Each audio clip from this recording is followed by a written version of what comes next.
विदेशी धरती पर जाकर भारत को बदनाम करना, जो भारत विरोधी शक्तियां हैं उनसे मिलना, ये काम और कोई नहीं, भारत के अपरिपक्व नेता प्रतिपक्ष राहुल गांधी कर रहे हैं। और ये बेहद ही चिंताजनक भी है और भारत के नागरिक इससे आक्रोशित भी हैं। दूसरा बिंदु, पश्चिम बंगाल में जिस तरह से ममता बनर्जी के इशारे पर सांप्रदायिक राजनीति की जा रही है, भगवान राम का अपमान करके हिंदुओं की भावनाओं को आहत किया जा रहा है, इससे हर हिंदू को बहुत पीड़ा भी है और वो आहत भी है। सबसे पहले बात करते हैं नेता प्रतिपक्ष जिनकी प्रमुख जिम्मेदारी भारत की राजनीति में, और जब संसद का सत्र चल रहा था तो संसद में रहने की थी, लेकिन वो विदेशी भूमि पर जर्मनी जाते हैं और जर्मनी में हर्टी स्कूल है, वहां पर मिलते हैं कॉर्नेलिया वॉल। ये तस्वीर लेके मैं आया हूं और मैं इसके बाद आपको विस्तृत जानकारी भी दूंगा। ये राहुल गांधी हैं, उनके बगल में है डॉक्टर कॉर्नेलिया वॉल।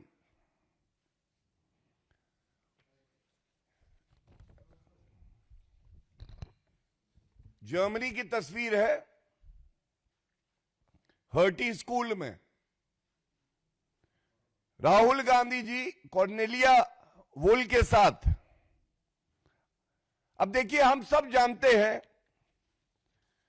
किस तरह से पहले भी भारत में नकली गांधी नेता प्रतिपक्ष राहुल जी की कितनी बदनामी हुई थी जब गांडोस ये तस्वीर सामने आई थी।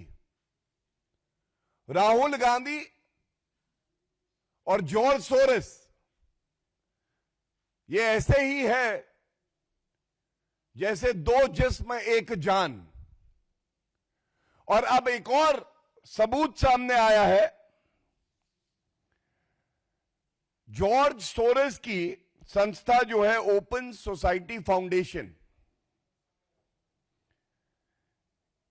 इसी की फंडिंग से सेंट्रल यूरोपियन यूनिवर्सिटी है। इस सेंट्रल यूरोपियन यूनिवर्सिटी के जो बोर्ड ऑफ ट्रस्टीज हैं, ये कागज मैं लेके आया हूं, ये जॉर्ज सोरेस द्वारा फंडेड है और नीचे जो नाम है members of board of trustees, ये है Cornelia wall, hearty school Berlin. अब ऐसा क्यों है कि राहुल गांधी जब भी संसद का सत्र शुरू होने जा रहा होता है या चल रहा होता है तो विदेशी धरती पर जाते हैं और जो भारत के शत्रु हैं, जो भारत से ईर्ष्या करते हैं, हमारी अखंडता पे प्रहार करते हैं, उनके साथ मिलते हैं, बातचीत करते हैं। ये कौन सा एजेंडा है भारत विरोधी कि भारत का नेता प्रतिपक्ष ऐसी शक्तियों से मिलके भारत के खिलाफ षड्यंत्र कर रहा है। और यह पहली बार नहीं है कि राहुल गांधी इस तरह की भारत विरोधी हरकतों में लिप्त पाए गए हैं। यह कहना गलत नहीं होगा कि भारत का मीर जाफर कौन है। भारत का मीर जाफर दुखद है कि नेता प्रतिपक्ष राहुल गांधी है। जॉर्ज सोरेस भारत विरोधी बयान देते हैं। हमने देखा किस तरह से भारत में फंडिंग करके आंदोलन हो, कानून व्यवस्था टूटे, भारत की अखंडता पे प्रहार हो, ये जॉर्ज सोरेस करते हैं, लेकिन वो भारतीय नागरिक नहीं है। जॉर्ज सोरेस नेता प्रतिपक्ष नहीं है भारत के। जॉर्ज सोरेस ने संविधान की शपथ नहीं ली है, लेकिन राहुल गांधी ने तो संविधान की रक्षा करने की शपथ ली है। तो ये पूछा जाएगा, ये जो भारत के अंदर के सपोले हैं, इन सपोलों के लिए इलाज होना चाहिए। ये बात आज भारत की जनता कह रही है। जिम्मेदारी दी है भारत के साथ खड़े होने की, और ये इलू इलू कर रहे हैं भारत विरोधी शक्तियों के साथ। और इसी क्रम में मैं आपको बताना चाहूंगा, एक बहुत बड़ा वर्ग है जो कवर फायर देता है अपरिपक्व नेता प्रतिपक्ष राहुल गांधी को। वो हमेशा कहता है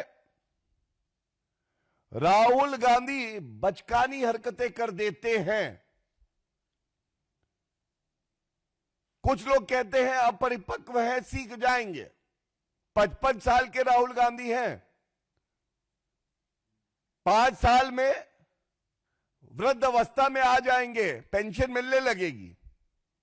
और यह भी बता दें कि जो लोग ये कहते हैं कि वो बचकानी हरकतें कर देते हैं, तो यह स्पष्ट हो गया है राहुल गांधी आदतन ऐसी हरकतें करते हैं, बहुत ही शातिर है।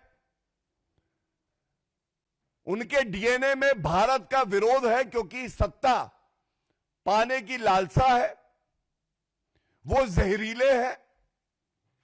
और जो उनके कृत्य हैं, जो अभी मैं उजागर करूंगा, ये एक पैटर्न है। तो ये कहना भी गलत नहीं होगा कि ये भारत से गद्दारी है। एक नेता प्रतिपक्ष का कोई भी कृत्य या वक्तव्य अगर भारत को कमजोर करता है, तो यह बेहद ही शर्मनाक बात है और चिंताजनक बात भी है। अब आप देखिए, यह तस्वीर है, अमेरिका गए,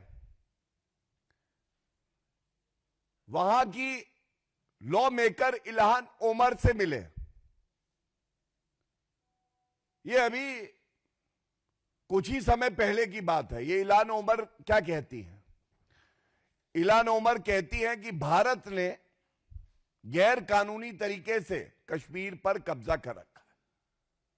क्या मजबूरी है? क्या यह जरूरी है? क्या मंशा है नेता प्रतिपक्ष की कि वो इल्हान ओमर से मिल रहे हैं, जो हमारे कश्मीर को, जो भारत का अखंड हिस्सा है, उसको कहती है कि जबरन कब्जाया हुआ है। ये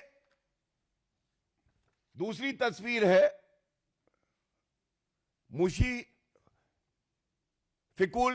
हसन फजल, मुशीफिकुल फजल। ये देखिए, ये क्या कहते हैं? ये जमाते इस्लामी को आगे बढ़ाते हैं। राहुल गांधी देखिए साथ है उनके, और ये बार बार वक्तव्य देते हैं कि भारत में लोकतंत्र खत्म हो गया है। राहुल गांधी भी यही मानते हैं। तो जमाते इस्लामी जो भारत में प्रतिबंधित है, बैंड है, उसके साथ जो व्यक्ति कारोबार करता है, उसको आगे बढ़ाता है, उसके साथ राहुल गांधी क्या कर रहे हैं। और इसी के साथ आप याद करिए, देखिए ये भी वही तस्वीर है मुशफिकुल फजल की, और उनके साथ बीच में देखिए राहुल गांधी भी हैं, और ये सैम पिट्रोडा, सैम अंकल। अब ये सैम अंकल जब जर्मनी जाते हैं राहुल गांधी, तो वहां भी होते हैं। और ये सैम अंकल कौन है? भूलिएगा मत, अभी कुछ समय पहले सैम अंकल ने हर भारतीय नागरिक की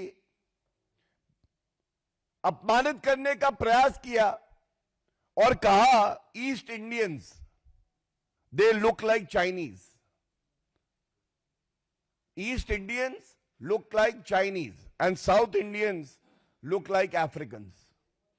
और जब भारतीय जनता पार्टी ने पुरजोर तरीके से इस मुद्दे को उठाया था तो एक ढोंग रच के राहुल गांधी और कांग्रेस पार्टी ने कहा था सैम पिट्रोडा को उनके पद से हटा दिया गया है।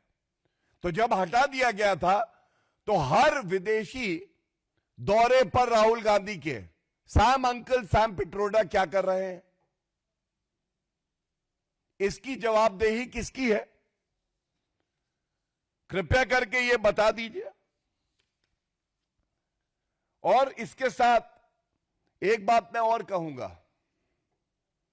ये बार बार अभी कोलंबिया गए राहुल गांधी, अक्टूबर 2025 की ही बात है। तो क्या कहा राहुल गांधी ने? राहुल गांधी बोले there is a wholesale attack on democracy in India. थोक में भारत के लोकतंत्र पे प्रहार हो रहा है। लेकिन यह प्रहार अगर आप कह रहे हो रहा है तो ये तो विदेशी भूमि से नेता प्रतिपक्ष नकली गांधी खुद राहुल गांधी कर रहे हैं। कैम्ब्रिज यूनिवर्सिटी, राहुल गांधी कहते हैं जो मूल ढांचा है भारत के लोकतंत्र का उस पर प्रहार हो रहा है। और लंदन में थे तो उन्होंने यहां तक कह दिया कि भारत की मीडिया जो चौथा स्तंभ है, भारत की न्यायपालिका और भारत की संसद, अब ये प्रहार हो रहा है और खत्म हो गई है। भारत का लोकतंत्र खत्म हो गया। इंडियन स्टेट के खिलाफ राहुल गांधी कहते हैं लड़ाई लड़ो। तो ये कहना गलत नहीं होगा, ये जो विदेशी धरती पर जाते हैं छुप छुप के, भारत की जनता को भी लगता है हो सकता है राहुल गांधी हफीज सईद से मिले। हफीज सईद तो तारीफ कर चुका है राहुल गांधी की। जाकिर नाइक से मिल रहे हो, 50 लाख रुपए रिश्वत ली है कांग्रेस पार्टी ने जाकिर नाइक से, मोहब्बत का मसीहा बताया दिग्विजय सिंह ने। इसीलिए यह चिंताजनक है, ये जितनी शक्तियां हैं जो भारत आगे बढ़ रहा है, श्री नरेंद्र मोदी जी के नेतृत्व में मजबूत हो रहा है, चौथी सबसे बड़ी अर्थव्यवस्था है आज विश्व में, इससे नाखुश है तो वो राहुल गांधी स्वयं, नकली गांधी परिवार और जो विदेशी शक्तियां हैं ये एक तरफ, और दूसरी तरफ भारत के 140 करोड़ लोग आदरणीय प्रधानमंत्री श्री नरेंद्र मोदी जी का नेतृत्व, और इसके साथ हमारा मीडिया, जो 3 हमारे प्रमुख अंग हैं, लेजिस्लेचर, एग्जीक्यूटिव एंड जुडिशरी, ये एक साथ खड़ा है। और मैं अंत करूंगा इतना ही कह के कि भारत की छवि को धूमिल करना, झूठे आरोप लगाना अब राहुल गांधी का चरित्र बन गया है। और ये जैसे कहा जाता है, कहावत है कि कुत्ते की पूंछ जो है वो टेढ़ी है तो सीधी नहीं हो सकती है। तो जिसकी आदत हो जाए इस तरह के बयान देने की भारत विरोधी, वो ये देता रहेगा। लेकिन ये कहना गलत भी नहीं होगा कि जॉर्ज सोरोस की पूंछ कौन है, पूछता है भारत।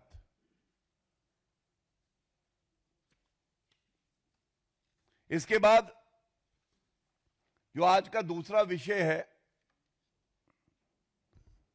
मैं उस पे भी आपका ध्यान केंद्रित करना चाहूंगा।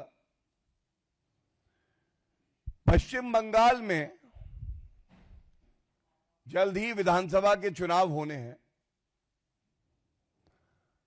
और पश्चिम बंगाल की मुख्यमंत्री ममता बनर्जी जी जान चुकी हैं कि वो आगामी चुनाव हारने जा रही हैं। उनको ऐसा लगता है कि सांप्रदायिक राजनीति करके अपने नेताओं को इशारा करके सांप्रदायिक बयान दिलवाओ।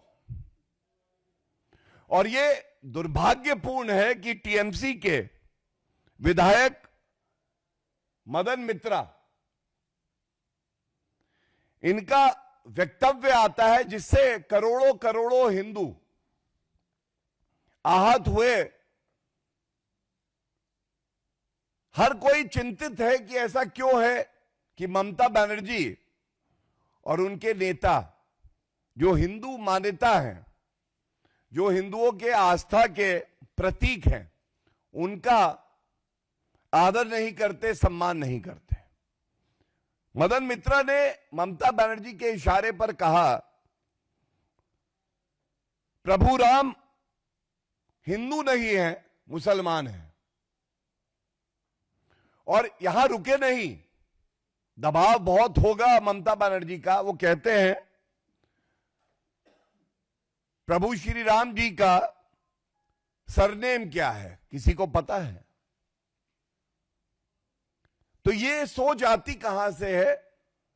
तो हमें थोड़ा पीछे जाना होगा। ममता बनर्जी स्वयं वो हैं, 2019 की बात है, हर हिंदू अनुयायी जय श्री राम कह के गर्व महसूस करता है। ममता बनर्जी अपनी गाड़ी में बैठकर कहीं जा रही थी। पश्चिम बंगाल का एक निवासी कहता है जय श्री राम। ममता बनर्जी को गुस्सा आता है, गाड़ी रुकवाती है, उतरती है और उससे कहती है जय श्री राम बोला तो तेरी चमड़ी उधेड़ दूंगी। हमने देखा कैसे महाकुंभ के दौरान उसको मृत्यु कुंभ बुलाया ममता बनर्जी जी ने। आज सवाल यह पूछा जाएगा, ये जो सोच है कि हिंदुओं को द्वितीय श्रेणी का नागरिक समझती है ममता बनर्जी, इसके खिलाफ पूरा देश आज आवाज उठा रहा है। क्या ममता बनर्जी जी में इतनी हिम्मत है या उनके किसी नेता में? किसी और धर्म के ईश्वर और इष्ट के लिए इस तरह का बयान दे दें? सर तन से जुदा हो सकता है, लेकिन क्योंकि हिंदू सहिष्णु है तो आप हमारे भगवान, हमारे देवी देवताओं का अपमान कराते रहते हैं। और मैं ये कहना चाहता हूं, क्या इस मुद्दे पर जिससे सभी हिंदू आहत हैं, एक बार भी ममता बनर्जी का वक्तव्य आया कि वो इसकी निंदा करती है? क्या अपने विधायक मदन मित्रा को पार्टी से निष्कासित किया? क्या कोई कानूनी कार्रवाई, एफआईआर हुई? यह दर्शाता है किस तरह से आज सांप्रदायिक राजनीति करके हिंदू मुस्लिम दंगे अगर कोई कराना चाहता है, वो ममता बनर्जी स्वयं है, जिनके पास गृह विभाग है और शांति बनाए रखने की जिम्मेदारी भी, कानून व्यवस्था बनी रहे, ये जिम्मेदारी भी ममता बनर्जी के पास है। और इसी के साथ मैं अंत करूंगा। कुछ तुष्टीकरण का जो ममता बनर्जी करती हैं प्रमाण देकर, हम सब ने देखा किस तरह से जब दुर्गा मूर्ति विसर्जन का समय आया तो ममता बनर्जी ने उस पर रोक लगा दी थी, क्योंकि वो समय मुहर्रम का भी था। तो कलकत्ता हाईकोर्ट ने फटकार लगा के ये आदेश है, और इसमें स्पष्ट लिखा है, एक लाइन पढ़ दूं, We are living in difficult times. Intolerance would rise in the event of such arbitrary action of the state government being put in place and enforced. It would be dangerous to mix politics with religion. और इसी तरह से लगातार हर साल यही हुआ। विजयदशमी हिंदू नहीं बना सकते, दुर्गा मूर्ति विसर्जन नहीं हो सकता, लेकिन अगर कोई एक विशेष धर्म से है और घुसपैठिया भी है, भारतीय नागरिक भी नहीं है, तो भी ममता बनर्जी कहती है वो दूध देने वाली गाय है, उसकी दुलत्ती मैं सह लूंगी। एक करारा और मजबूत जवाब पश्चिम बंगाल की जनता और हर हिंदू सांप्रदायिक ममता बनर्जी को देगा। इस तरह के सांप्रदायिक बयान निंदनीय भी है और इनके खिलाफ सख्त और उचित कार्रवाई करने की जिम्मेदारी मुख्यमंत्री ममता बनर्जी जी की है। धन्यवाद। कोई प्रश्न हो तो प्लीज पहले फर्स्ट वाले पे ले लें और फिर उसको, हाँ।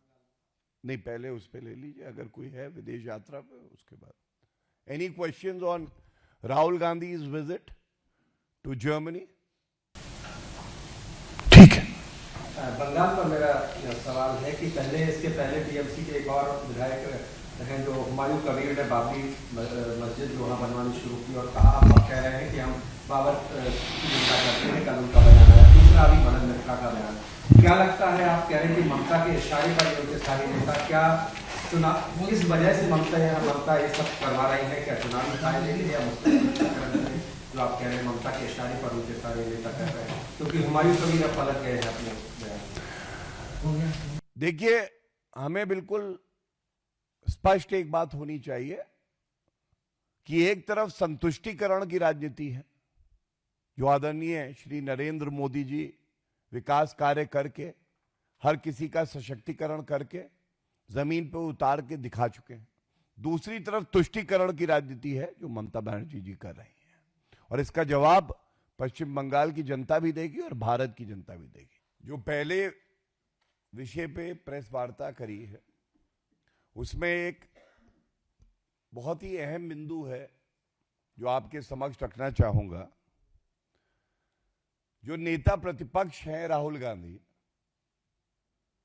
वो 5 दिन की विदेश यात्रा पर जाते हैं, और अगर आप देखें इस यात्रा में वो किस किस से मिले हैं, नेता प्रतिपक्ष को चाहिए कि वो जानकारी सार्वजनिक हो, ये तो हर देशवासी का अधिकार है। तो ये जानकारी ना कांग्रेस द्वारा ना राहुल गांधी जी की एक्स टाइमलाइन पे होती है। कुछ छोटी मोटी मीटिंग, जैसे गाड़ी में बैठ गए, भारत की बदनामी करी, कहा कि मैन्युफैक्चरिंग जो है भारत में खत्म हो रही है, और जिस देश में होते हैं उस देश की बात करते हैं, वो अच्छा लगता है, भारत बुरा लगता है। और इसी के साथ दूसरी तरफ आप देखिए किस तरह से 5 दिन में 2-3 छोटी मोटी मीटिंग कवरअप के लिए करते हैं राहुल गांधी।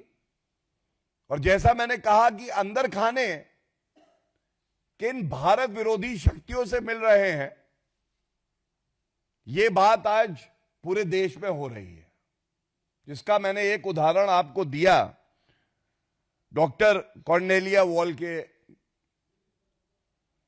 तस्वीर के साथ। अब दूसरी तरफ देश के यशस्वी आदरणीय प्रधानमंत्री श्री नरेंद्र मोदी जी हैं। 3 दिन की विदेश यात्रा पे वो जाते हैं, करीब 100 मीटिंग होती है, 100 मीटिंग करते हैं, और हर मीटिंग का एजेंडा केवल एक है कि भारत का विकास हो, भारत की मैत्री सभी देशों से और गहरी और बेहतर हो। और हमने देखा किस तरह से आदरणीय प्रधानमंत्री जी आज विश्व के सबसे सम्मानित नेता, उन्हें 29 देश ऐसे हैं जिन्होंने सर्वोच्च नागरिक सम्मान दिया है। अभी हमने देखा इथियोपिया में भी उनको सर्वोच्च नागरिक सम्मान मिला। तो जब आदरणीय प्रधानमंत्री श्री नरेंद्र मोदी जी विदेशी यात्रा पे जाते हैं तो भारत का यश सम्मान बढ़ता है, सकारात्मक ऊर्जा होती है। और दूसरी तरफ जब नेता प्रतिपक्ष जाता है तो वो भारत को स्वयं अपमानित करने का कुंठित प्रयास करता है। वो कहता है कि लोकतंत्र भारत में खत्म हो गया है। ये जो कॉन्ट्रास्ट है ये आज भारत की जनता भी देख रही है और ये मैं जरूर आपके संज्ञान में लाना चाहता हूं। धन्यवाद। यस, कांग्रेस नेता है राशिद अल्वी, उन्होंने बांग्लादेश में जिस तरह की हिंसा हो रही है उसको लेकर कहा है कि प्रधानमंत्री को बचाने के लिए भारत की सरकार जो है वो ऐसा काम कर रही है जिस तरह से हिंदू की वहां हत्या हुई और हम घुसपैठी हटाने की बात करते हैं और पूर्व पीएम को यहाँ पनाह दे रखी है। शेख हसीना को यहाँ पे दे रखी है, इस वजह से ऐसा हो रहा है।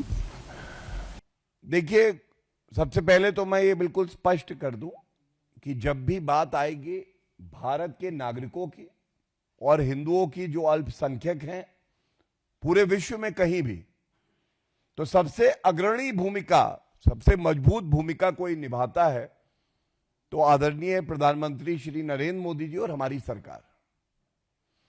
लेकिन जब कोई ऑनगोइंग सिचुएशन होती है तो हर नागरिक और नेता का एक और कर्तव्य भी होता है कि इन सब मुद्दों पर वो ज्यादा वक्तव्य ना देते हुए भारत की चुनी हुई सरकार पर भरोसा रखे। अक्सर पाया गया है कि कांग्रेसियों के वक्तव्य से परिस्थितियां भारत के पक्ष में नहीं रहती और कांग्रेस पार्टी के नेताओं की तो यह आदत है, अभी जो मैंने राहुल गांधी की भी बात करी, इसलिए इतना ही कहूंगा, एक संवेदनशील मुद्दा है, इस पे संयम बरतना चाहिए हर नागरिक को और कांग्रेस पार्टी के नेताओं को भी।